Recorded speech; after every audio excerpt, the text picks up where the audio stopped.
Magandang umaga po sa ating lahat. Ngayon tayo ay nasa ika-28 linggo sa karaniwang panahon. Sa Ebanghelyo, 10 ketongin ang pinagaling ni Jesus. Ngunit isa lamang ang bumalik upang magpasalamat. Ang pasasalamat ay tanda ng ating pagkilala sa Diyos na hindi nagkukulang na punan ang ating mga pangangailangan. Ang taong marunong magpasalamat sa mga natatamasa ng biyaya ay malapit sa buhay kabanalan at kagalakan. Ipinagliliwang natin ang linggo ng mga katutubo at araw ng mga lubos na may hirap. Inaanyayahan tayo na maging pantay sa pagtugon sa kanilang pangunahing pangangailangan at ipagtanggol ang kanilang mga karapatan pantao. Ipanalangin natin sila sa Diyos na hindi nagpapabaya sa kanyang sambayanan. Bilang panimula po ng ating misa, magsitayo po ang lahat.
Sa ngalan ng Ama, ng Anak, ng Espiritu Santo. Amen.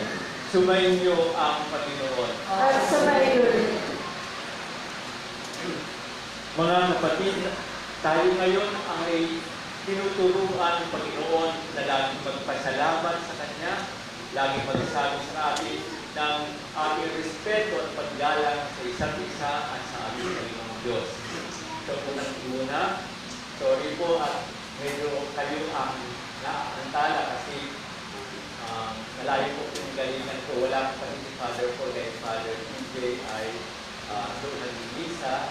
Ako tinuhan lang mula ako sa Lurok Castillejos para dito lang katapos ang kanina doon ng 9:30. Kaya illegal pa ako pagkita dito.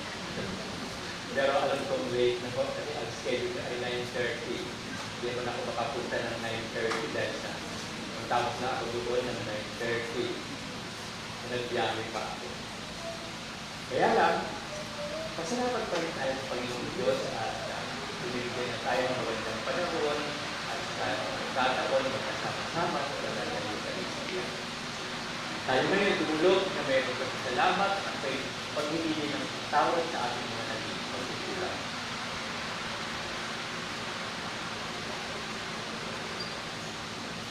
Panginoon, nagkasala kami sa iyo, Panginoon, kaawaan mo kami. Panginoon, kaawaan mo kami. Ipadala mo sa amin ang iyong awa at pag-ibig. Kristo, kaawaan mo kami. Kristo, kaawaan mo kami. Makagilang nawa kami sa iyong mga nililigtas, Panginoon, kaawaan mo kami.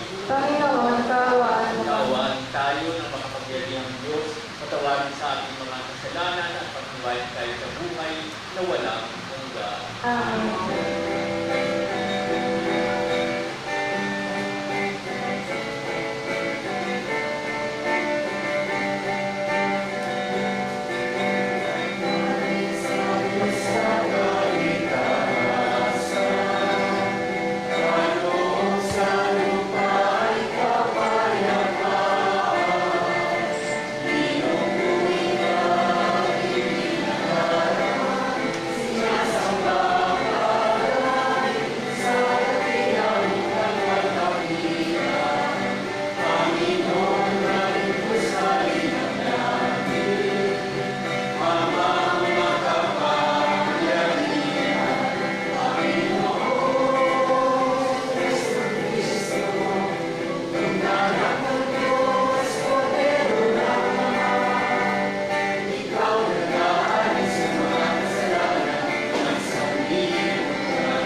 Ama naming makapangyarihan, ang iyong dakilang pagkamaawain ay nangingibabaw sa aming ginagawang kabutihan at itinadaig ng mga kahilingan.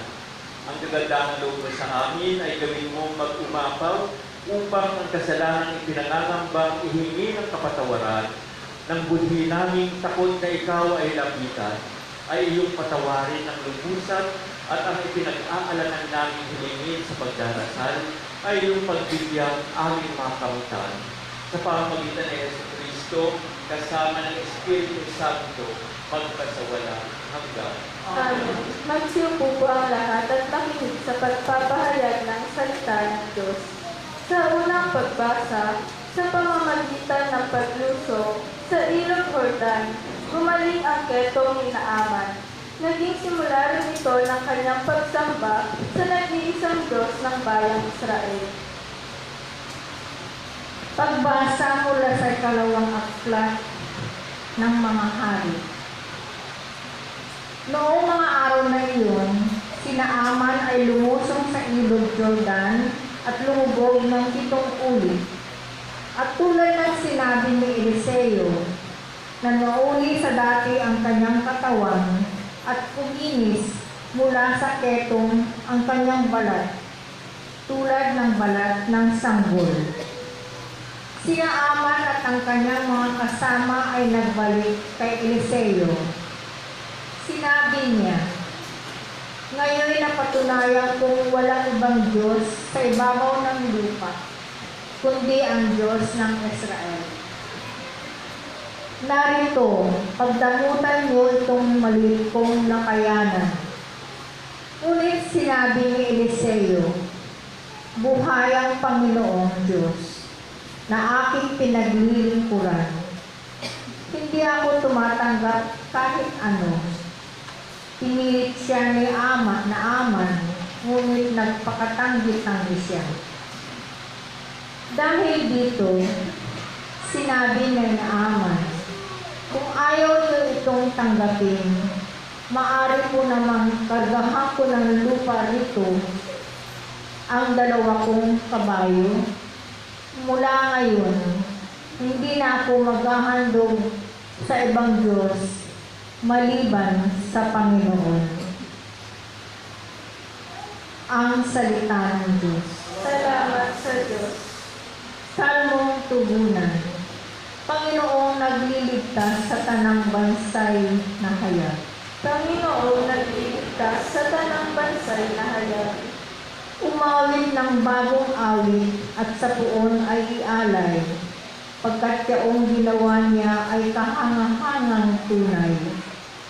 Sa sariling lakas niya at taglay na kabanalan, walang hirap na natamo, yaong hangad na tagumpay. Panginoong nagliligtas sa tanang bansay na hayag. Ang tagumpay niyang ito'y siya na rin ang naghayag sa harap ng mga bansay na hayag ang pagliligtas. Ang pangako sa Israel, lubos niyang tinutupad. Panginoong nagliligtas sa tanang bansay na hayag. Tapat siya sa kanila at ang pag-ibig ay wagas. Ang tagumpay ng ating Diyos kahit saan ay namalas. Magkaingay na may galak, yaong lahat sa daigdig.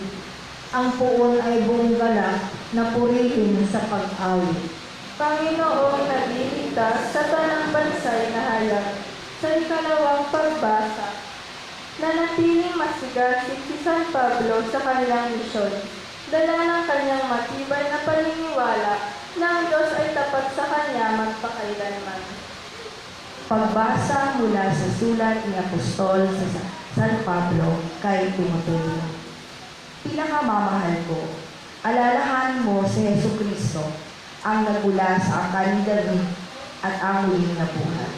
Ito ang mabuting balitang ipinangaral ko, ang dahilan ng aking pagdurusa hanggang sa magapos na tulad ng isang salarin.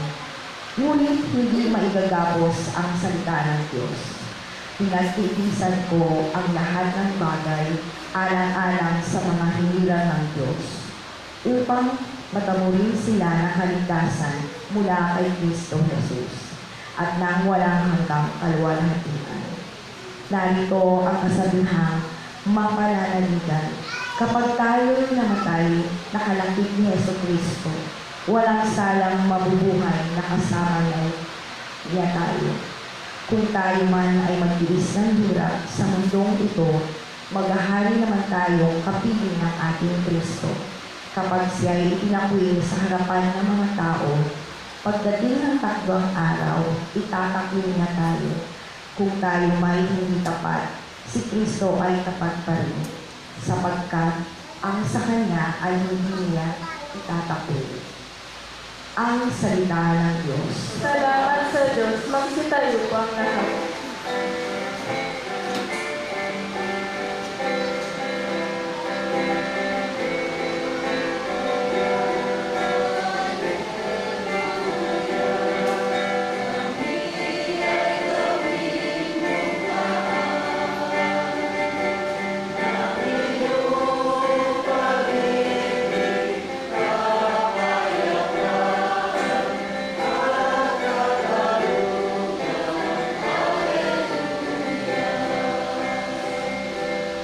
Ang Diyos Ama'y naghahangad, lagi tayong pasalamat, kaisa ng Kanyang anak.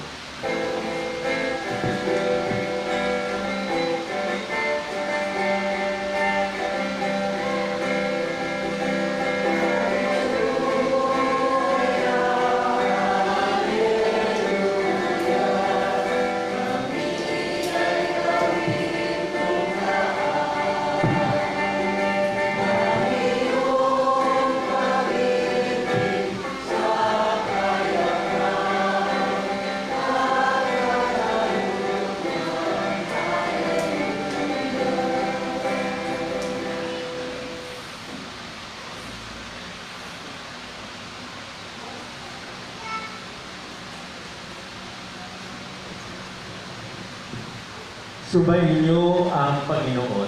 At sumairin. Ang mabuting balita ng Panginoon ayon kay San Lucas. Papuri sa iyo, Panginoon.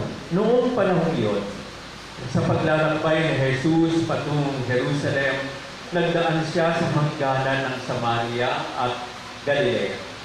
Nang papasok na siya sa isang nayon, siya'y sinalubong ng 10 ketumin. Tumigil sila sa malayo-layo at humiyaw ng, Jesus, Panginoon, mahabag po kayo sa amin. Nang makita sila, ay sinabi niya, pumayo kayo at pakita sa mga saserdote. At samantalang sila ay naglalakad, gumalik sila. Nang mapuna ang isa na siya'y umalpagaling na, nagbalik siyang sumisigaw na nagpupuri sa Diyos. Nagpatira pa siya sa paanan ni Jesus at nagpasalamat. Ang taong ito ay Samaritano. Hindi ba 10 ang gumaling? Tanong ni Jesus, nasaan ang siyam? Wala bang nagbalik at nagpuri sa Diyos kundi ang dayuhang ito? Sinabi ni Jesus sa kanya, tumindig ka at humayo sa iyong lakad. Pinagaling ka dahil sa iyong pananalig. Ang mabuting balita ng Panginoon. Pinupuri ka namin, Panginoong Jesucristo. Magsimpo po ang lahat. Mga kapatid kay Kristo, mayroon pong hindi pagkaan nagtatagal, mayroong mga proposals noon sa Department of Education na ibalik ang DMRC. Ewan ko kung naibalik na o mayroong mga ibang mga bagay-bagay tungkol sa DMRC. Alam niyo yung DMRC? Good manners and right conduct. Nung maliit po ako, nasa elementary po ako, mayroon po kami na. At matatandaan ko pa yung 4 magic words. Ewan ko matatandaan ko yun. Para sa DMRC, mayroong 4 magic words. Una ay, I'm sorry. Kasi, magic kasi, pag sinabi mong sorry, kahit may mali ka, kahit may pagkukulang ka, parang hindi ka tatanggapin ng ka nito at mag-restore yung relationship niyo, di ba? Magic. Sabihin mo lang sorry. Di ba pag nag-aaway yung mga bata, pag sorry ka na, Diba? Kasi kasama yan sa GMRC. Pangalawa ay meron tayong please. Magic word yan. Hindi mo basta sabihin na pag-utos ka. Bigay mo sa akin yan. Sabi ka, please. Diba? At yung sinasabihin mo, hindi makakatanggi sa iyo kasi mayroon kang please. Magic. Ang pangatlo ay, ang sabi niya, thank you. Alam niyo, kapag ikaw ay nakakatanggap ng pabor, ang tayo ay magsabi ng pasasalamat natin. Thank you. Di ba nakakataba ng puso? At alam mo, ina-acknowledge mo na ikaw ay nagpapakumbaba na nagsasabi mo, salamat sa pag-alaala mo sa akin. Diba? Thank you. At ang pang-apat na magic word ay ano? You're welcome. Diba? Ano ba iba? Alam mo nga magic words natin sa GMRC. Kaya siguro natuto tayo maging polite, magmagalang, kasi meron tayong GMRC. Sa ating mga pagbasa ngayon, lalo-lalo na sa una at saka sa Ebanghelyo natin, ay meron akong dalawang magic words. Yung please at saka thank you. Diba sa unang pagbasa natin ay si Naaman, taga Syria. Ang old name ng Syria ay Aram. Kaya mga Arameo. At ang mga Arameo ay hindi mga Hudyo. At sila ay tinatawag ng mga Hudyo ng mga pagano. Siya ay isang taong may authority. Siya ay isang commander-in-chief. Pero may ketong. Ang ketong leprosy. Kaya pumunta siya kay Eliseo. At pumunta siya kay Eliseo para bagang siya ay commander. Parang nagmamatigas. Sabi gano'n, sabihin mo kay Eliseo, gusto ko magpagamot. Aba, siya pa ang commander kasi. Ang ginawa ni Eliseo, hindi siya hinarap. Nandun siya sa loob ng bahay siya, inutusan niya yung kanyang kasama, yung sidekick niya. Inutusan niya, sabi mo sa kanya, kung gusto niya bumalik, iluglog niya ang sarili niya sa ilog Jordan. Di mo lamang ako tinanggap dito sa bahay mo, sabi ng commander-in-chief. At saka, bakit ako pagluluglog sa ilog Jordan? Ang putik-putik ng ilog Jordan. Maganda pa ang mga ilog namin sa Syria. Sabi niya, malinis, malinaw ang tubig. Dito, ako, maputi. Paano ko ako ilulublog dyan? Pero, diba parang, wala siyang please. Nakalimutan mo, wala siyang GMRC. Wala siyang please. Sinabihan siya ng kanyang slave girl, yung alipin nilang bata, babae. Sabi niya, sir, ang liit lamang ng hinihingi sa inyo, hindi niyo pa gawin. Gawin niyo na po, sir. Ang layo pinanggalingan natin. Pabalik tayo, walang nangyari. Sinabihan lang naman kayo, maglulog kayo sa ilog. Gawin niyo na. Magpakababa na kayo. Magpakumbaba kayo. Para mga sinasabi, sabihin mo na, please. Sabi niya, o sige na nga, sabi niya, no? Please, gumaling sana ako. Sabi niya, iniluglog niya ang sarili niya sa ilog Jordan, sa maputik na tubig ng ilog. Ang pag-ahon niya, parang baby na ulit ang kanyang bala. Diba? Nagawa niya kasi practice niya ang isang napakahalagang magic word. Please. Nagkaroon siya ng GMRC. Kaya nga, napakahalaga pala na tayo ay mayroong pagsasabi ng please. Di ba ka, kapag yung anak ay lumalaki, sinasabi nyo, ano yung magic word? Pag may hinihingi, yung aking ganito, sabi nyo, ano yung magic word? Sasabihin mo sa mga anak ninyo. Sabihin mo na, please. Diba? Pag nagtuturo kayo mga bata, diba sabihin nyo, yung magic word. Ano yung magic word? Pag may gusto siyang iabot nyo sa kanya, ano yung magic word? Please, di ba? Yun. Kapag ka ang bata ay lumalaki, sapagkat naturuan nyo ng magic word na yan, nagiging maayos, magiging polite ang paglaki ng bata. At mas lalong matututo sila kapag kayo mismo ay gumagamit din ng mga magic words na yan. Eh kung sasabihin nyo sa anak nyo, sabihin mo please. Tapos ikaw naman, hindi ka nag-please sa kanya. Eh abot mo nga yung tilas mo. Sasabihin mo lang sa kanya. Sasabihin siguro sa'yo ng anak nyo, Mama, Papa, magic word. Kayo pa ang tuturuan ng anak nyo, ng DMRC. No? Matututo sila kapag kayo mismo ang gumagamit ng magic word na please. Kaya pag uwi ninyo, subukan po niya. Gumamit kayo ng magic word na please. Pangalawang magic word natin ay thank you. Ano nangyari dito sa doon sa napagaling? Sabi niya, magpapasalamat ako. Nagbigay siya ng ilang sakong mga alahas para kay Eliseo. Hindi tinanggap ni Eliseo. Kasi sabi niya, ano sabi ni Eliseo? Pag tinanggap ko yan, sasabihin mo, ako ang nagpagaling sa iyo. Hindi ako ang nagpagaling sa iyo. Ang Diyos ang nagpagaling sa iyo. Ano response ni Naaman? Kung gano'n, sabi niya, pwede bang ako'y kumuha ng lupa ninyo at ilalagay ko sa aking kabayo? Sabi niya. At doon, iuwi ko at bulangan, doon ako sasamba, na wala na akong ibang sasambahin, wala akong paglilingkuran, kundi ang Diyos ng Israel. Ang Diyos ni Eliseo, si Yahweh. At doon ang pasasalamat. Kinilala mo na ang anumang bagay na mayroon ka ngayon ay galing sa Diyos. Matuto kang magsabi na, thank you.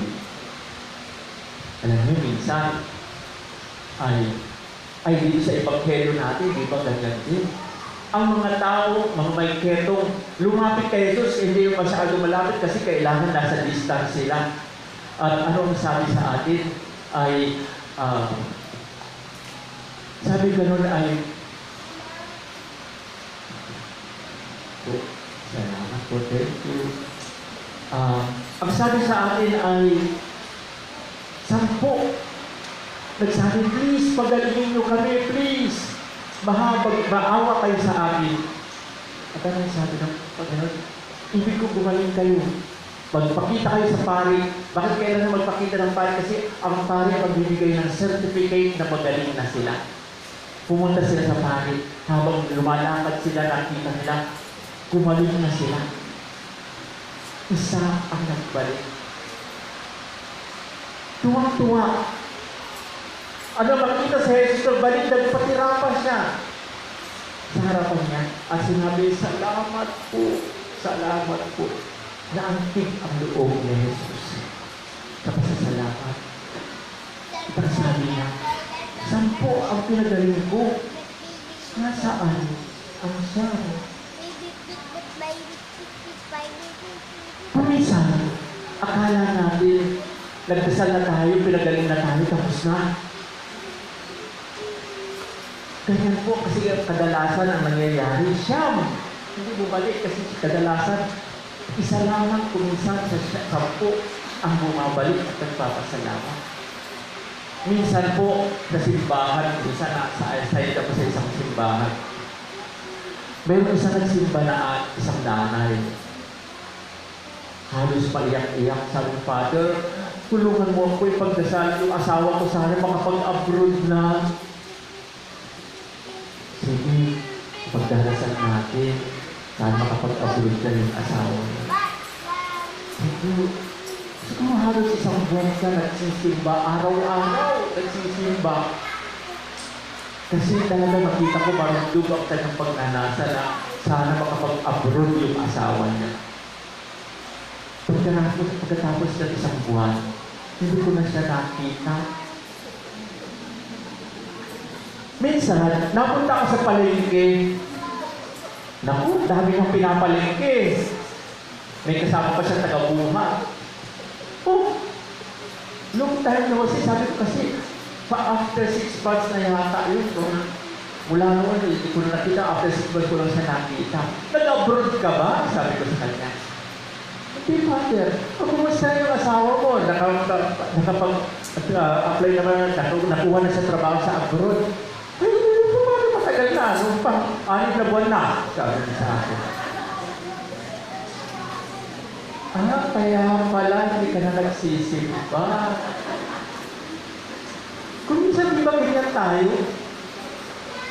Umiiyak pa, lahon-lahon pa tayo, humihingi ng awa, please! Napagbigyan tayo. Nagsabi pa tayo na, thank you. Hindi makakaragdag ng kagaalingan, kadakilaan ng Diyos ang thank you natin. Pero nakakaragdag yan ng ating pagkatao. Kasi marunong tayo kumilala sa pagbibigay sa atin ng Diyos. Alam po nyo, malapit na naman ang Pasko. Mga 74 days na lang ba? Pasko na. Kaya magyata yun, hindi ko alam. Pero mga anak ninyo, turuan na ninyo sila magsabi ng thank you. Pagbinigyan sila ng regalo. Di ba sinasabi nyo sa anak ninyo, thank you ko naman. Di ba? Kayo ba? Marunong ba kayo mag-thank you? Alam nyo, isa sa mga lagi kong sinasabi kapag may nagpukumpisal sa akin, kapag yung masyadong malaki ang kasalanan nila, parang so-so lang, gano'n.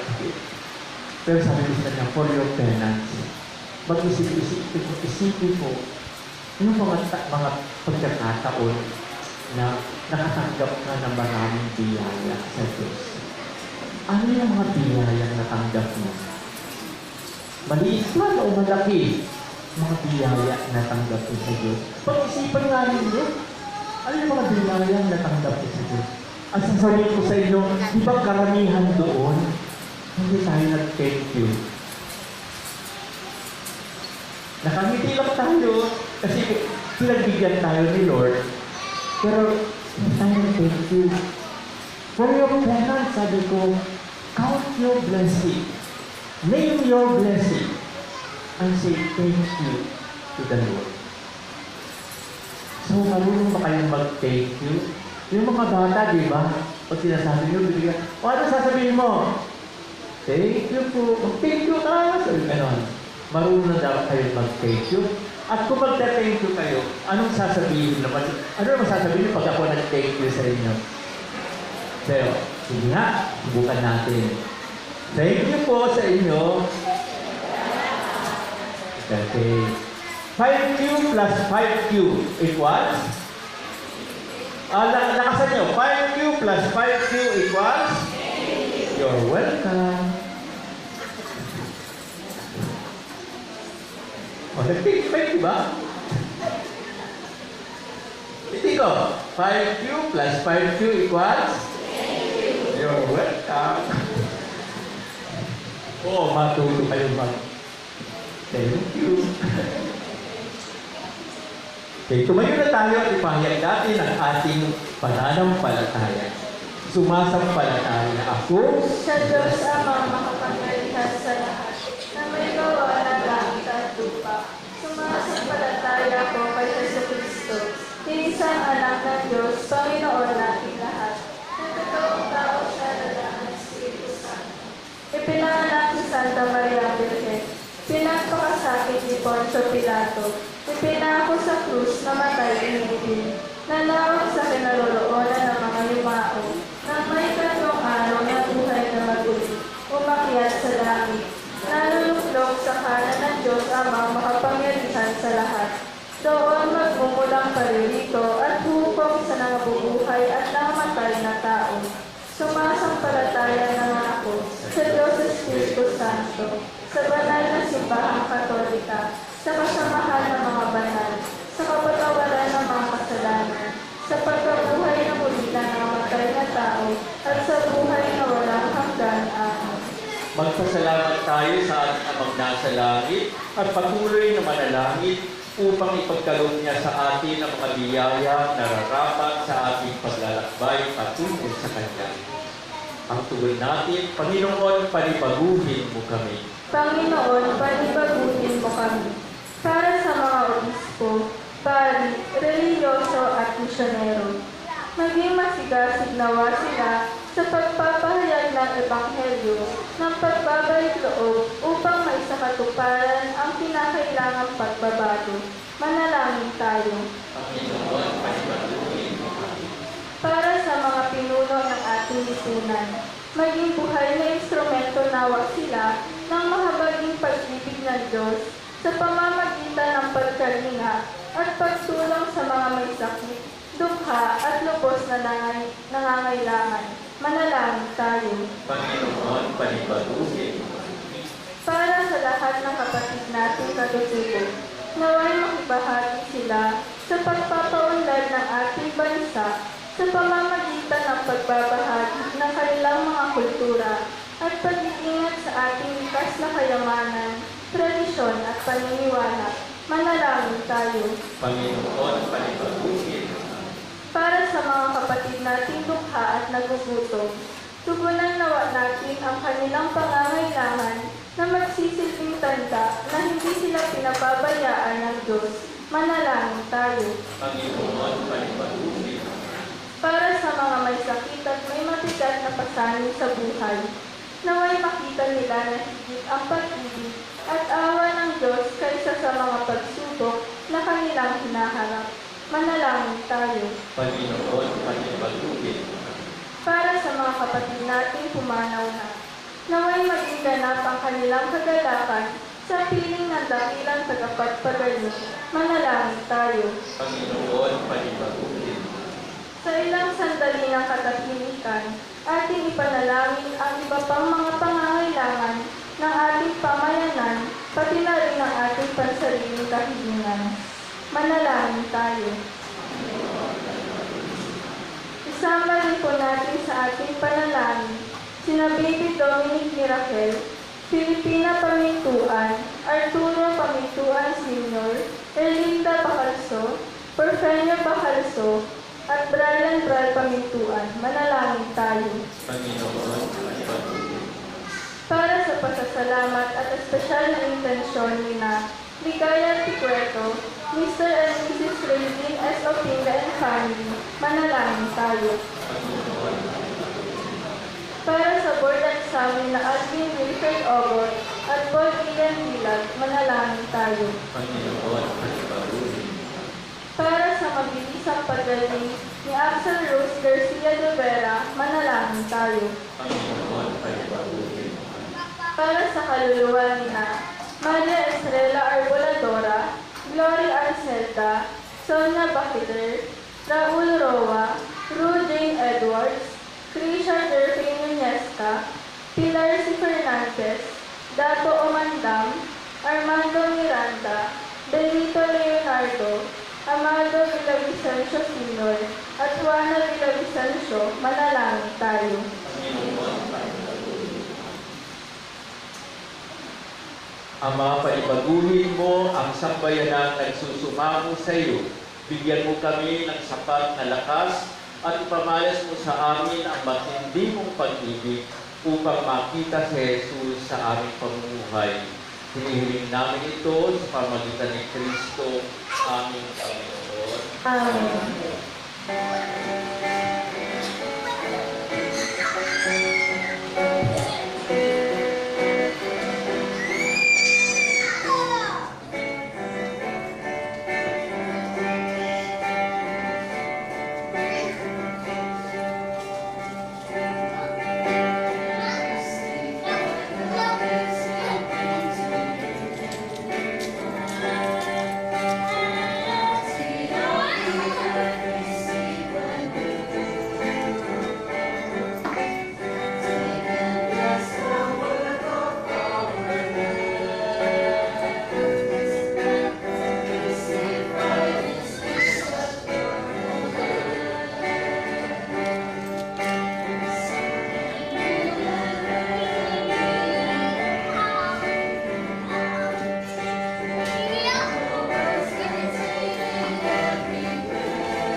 Magsitayo na po ang lahat.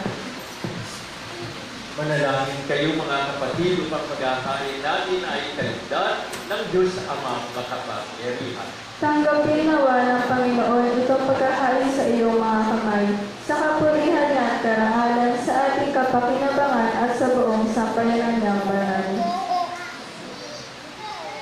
Ama namin lumikha, tanggapin mo ang aming mga panalangin na sumasaliw sa aming pagkakain upang sa ginaganap naming pagdiriwang kami makatawid sa kaluwalhatian sa pamamagitan ni Yesu Kristo kasama ng Espiritu Santo magpasawala hanggan.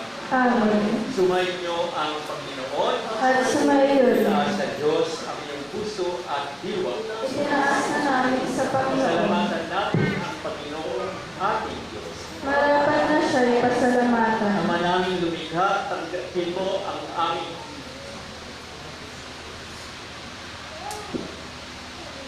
Ama naming makapangyarihan, tunay ng marapat na ikaw ay aming pasalamatan.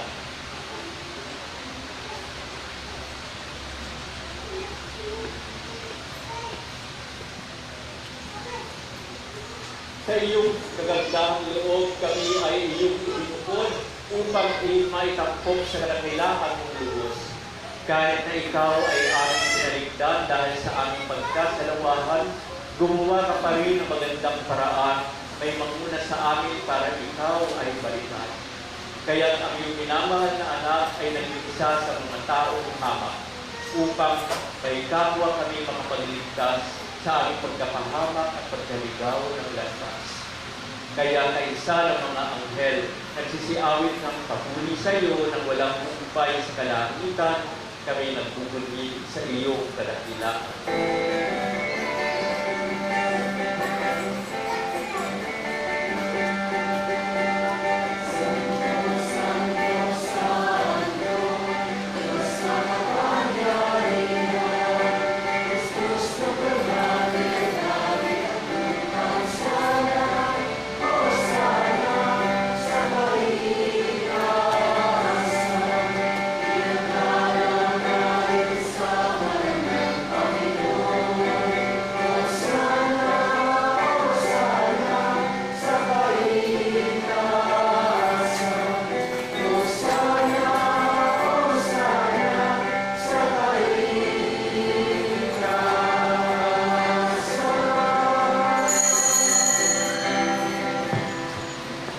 Ama naming banal, ikaw ang bukal ng kanang kabanalan.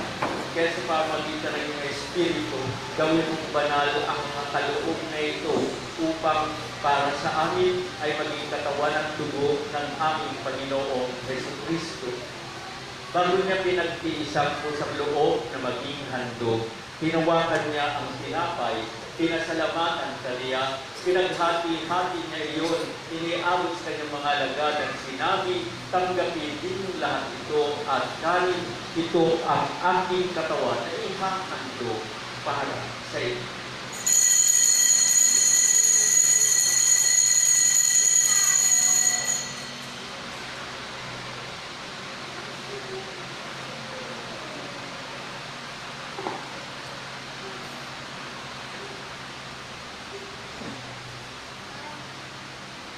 Gayon din naman, nung matapos ang hapunan, hinawakan niya ang kalis, muli kanyang pinasalamatan, iniabot ang kalis kanyang mga alagad at sinabi, tanggapin niyo lahat ito at inumin. Ito ang kalis ng aking dugo, ng bago at walang hanggang iba. Ang aking dugo ay ibuhos para sa inyo at para sa lahat sa ipagpapatawad ng mga kasalanan. Gawin niyo ito sa pag-alala sa akin.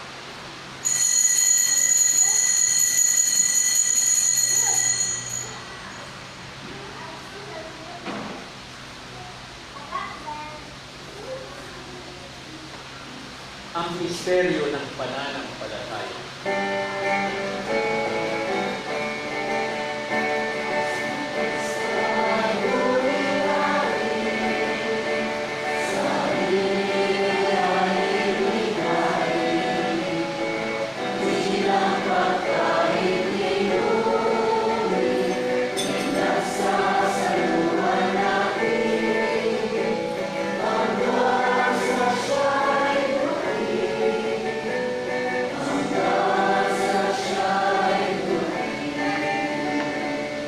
Ama, ginagawa namin ngayon ang pag-alala sa pagkabatay at muling pagkabuhay ng iyong anak.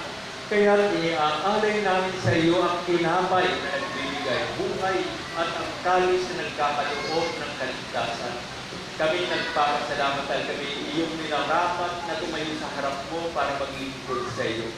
Sinasamo namin kami magsasalo-salo sa katawan ng dugo ni Kristo ay mabuklod sa pagkakaisa sa pamamagitan ng Espiritu Santo. Amalingapin mo ang iyong simbahang laganap sa buong daigdig. Puspusin mo kami sa pag-ibig kaisa ni Francisco na aming Santo Papa, ni Bartolome na aming mahal na obispo at ang talang kaparian. Alalahanin mo rin ang mga kapatid namin lahay na may pag-asang sila'y muling mabubuhay at gayon din ang lahat ng mga pumanaw. Kaawaan mo sila at patuloy sa iyong kaliwanagan. Kaawaan mo at pagindapatin kaming lahat na makasalo sa iyong buhay na walang wakas. Kaisa ng mahal na Birheng Maria na ina ng Diyos, ni San Jose ng kanyang esposo, kaisa ng mga apostol at ang lahat ng mga banal na nabuhay dito sa daigdig ng kalugod-lugod sa iyo, maipagdiwang nawa namin ang pagtuturi sa ikararangal mo sa pamamagitan ng iyong anak na aming Panginoon Yesu Cristo.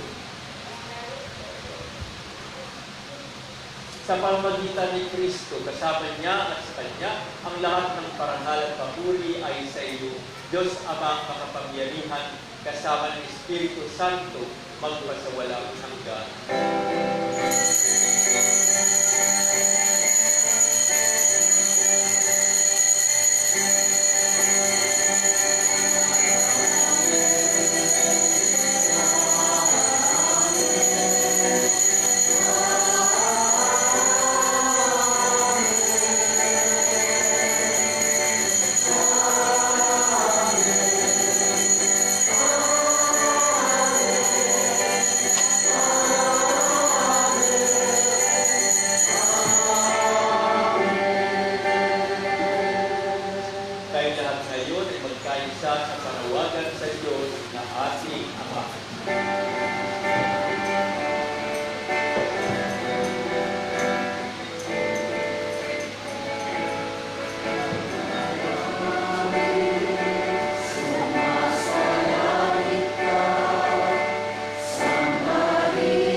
Hinihiling namin kami ay iadya sa lahat ng masama, pagkalooban at kapayapaan, araw-araw, iligtas sa kasalanan at ilayo sa lahat ng kapahamakan, samantalang aming pinananabikan ang dakilang araw ng pagpapahayag ng tagapagligtas namin si Jesu Cristo.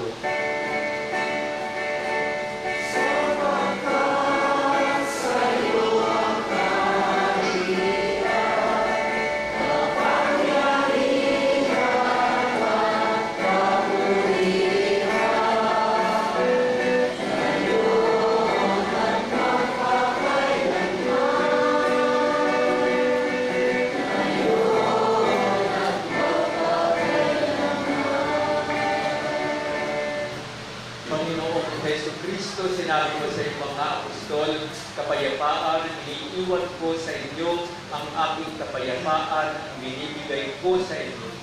Tunghayan mo ang aming pananampalataya at huwag ang aming mga pagkakasala. Pagkalooban mo kami ng kapayapaan at pagkakaisa ayon sa iyong kalooban kasama ng Espiritu Santo magpasawalang hanggan. Amen. Ang kapayapaan ng Panginoon ay laging sumainyong lahat. At sumaiyo rin. Magbigayan tayo ng kapayapaan sa isa't isa.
Narito ang kordero ng Diyos na nag-aalis ng mga kasalanan ng sanlibutan. Mapapalag ang mga nakikiisa sa piling na ito ng kordero. Panginoon, hindi ako karapat-dapat na magpatuloy sa iyo, ngunit sa isang salita mo lamang ay gagaling na ako.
Magsitayo po ang lahat. Manalangin tayo. Ama naming mapagmahal, ngayong kami ay iyong pinapakinabang sa katawan at dugong banal, iniluluhog namin sa dakilang mong kabutihan sa tanan na kami ay gawin mong kasalo sa iyong buhay sa pamamagitan ni Hesus Kristo kasama ng Espiritu Santo magpasawala hanggan. Amen. Sa darating po na linggo ay World Mission Sunday. So meron po tayong sana pagdadasal, pagsasakripisyo at pag-aalay ng mga pinansyal na handog para sa ating World Mission. Lalo-lalo po ngayong buwan na ito ay extraordinary month of mission. Meron tayong pag-aalay lagi ng ating mga panalangin at pagsasakripisyo para sa mga misyonero sa mga misyon ng ating simbahan. At alam ko, ang Diyos nagsasabi din sa ito, science mission, science equality.